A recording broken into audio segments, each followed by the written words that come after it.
Hello, Repeat Nation. I'm Pamela, and I'm here with Vega Coronado. Mary Beth Kellio. Kira Munoz. And today I'm going to ask you some questions about the youth as resources. Can you explain what that is?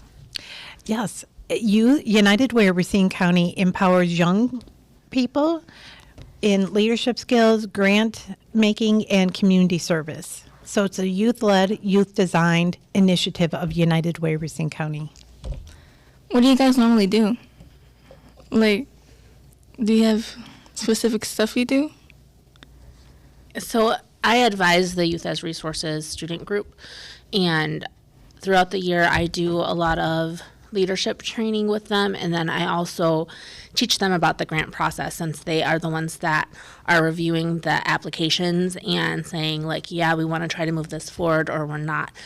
So I try to teach them how to think critically and how to problem solve and how to ask good questions. So we do a lot of development and team building in that as well. And then we get together when we have an application and we talk through it and say what questions do we have, what do we want to hear from this group, and we go from there. How does one apply to be involved? To be involved in your? Yeah. Oh, this year we actually have an application process. The past 2 years I've done it based off of referrals from staff at Mitchell, and this year we are actually doing an application process so that I can hear more about why our students want to be involved in it. Is there an age limit? Because I know it's youth, but how far is how old can someone be to be what's it called? To be a grantee, yeah, to apply for the to apply. grant. We allow people up to 24 years old. So you can be a college senior and apply to one of our grants if you have a group that wants to do some awesome service in the community. There's really Youth as Resources as two identities. You have the students who are taking on a leadership responsibility in the school itself and she recruits those students, and your average age is those 13 years old, we have 11 to 13 because I'm working with the middle school students, so 6th through 8th grade students. Then you have the youth who are applying for funding, right? And that can be anywhere from up to the age of 24. We've had brownies apply before, up to high school students. Mm-hmm. And they're applying because they have this awesome idea, a community service that's really going to change how people feel about our community or think about things. For instance, we had Cozy Fleece was one of our projects that was done by Girl Scouts, and they said they went into a nursing home and they said, we want to go ahead and make fleece blankets for the seniors at the nursing home. So you could be up to age 24 to apply for funding for Youth as Resources, or the other group is the students who are reviewing those grants and saying yes or no. So they're actually leadership and making decisions using United Way of Racine County donor dollars. You guys have different positions in the Youth as Resources, right? What exactly do you all do? Well, you're the leader. Because you help with the students and the grantees. Yeah, so Mary Beth is the OG, right? She's the original person that did Yard Before Me, before Jessica, after Jessica, right? Jessica. So Mary Beth has a lot of that institutional background knowledge on how YAR works and all of the nitty gritty, works with the community investment committee that approves, gives the final approval over the grant process, and I advise them. So I advise the students in the actual Youth as Resources group, and then I work with the grantees. So last year, Julian Thomas, when Katie was in that role, I went and talked to her junior community advisory board about this is what the grant process is, this is how you apply, you got to think about a great project. And then I helped Katie as their mentor to guide her students along the way to complete the grant process, and then stayed in touch afterwards to make sure all of the final pieces were put together and turned in and answered all the questions. Yeah, I think that. So they were responsible stewards of United Way of donors funding. So they presented they said, yes, we're going to fund this project, or in this case, they actually did the project, and then they had accountability by doing the end of the project report. So,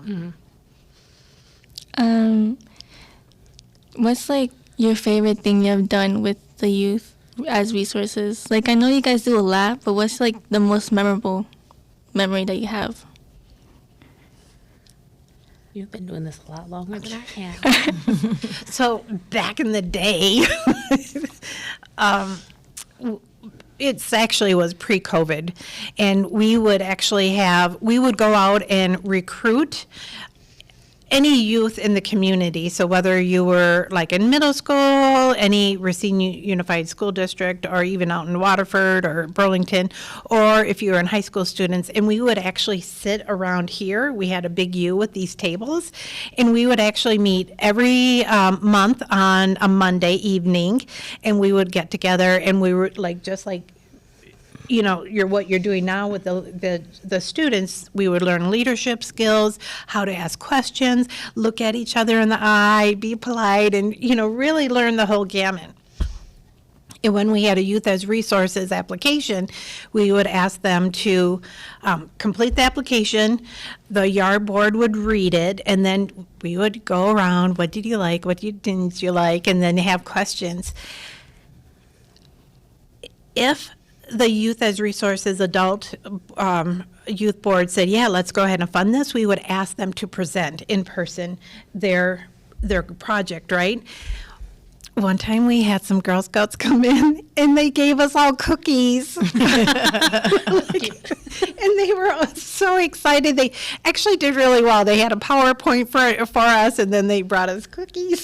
So that was, it was fun. We actually did fund them, by the way. It was a great project. I think my favorite thing was my first year running the group.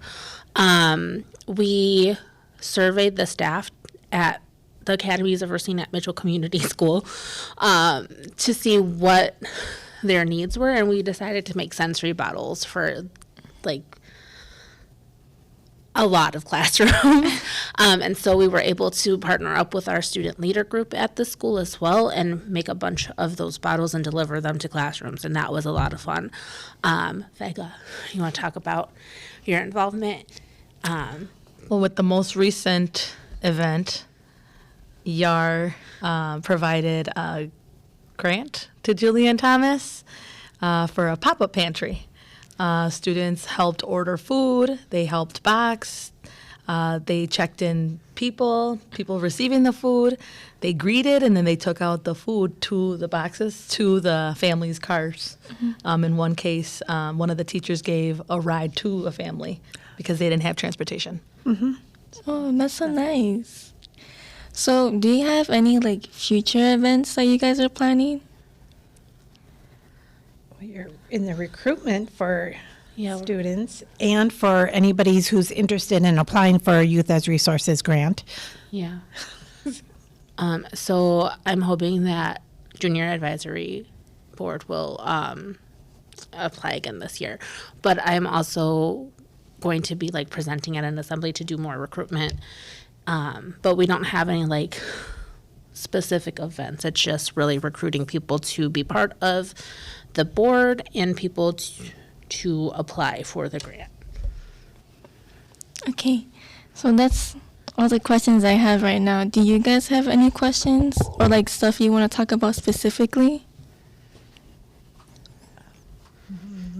It's a great program. Yeah. Great program, gets the kids involved, decision making, Yeah. leadership skills, gets them involved with what's going on with the community. So it's nice.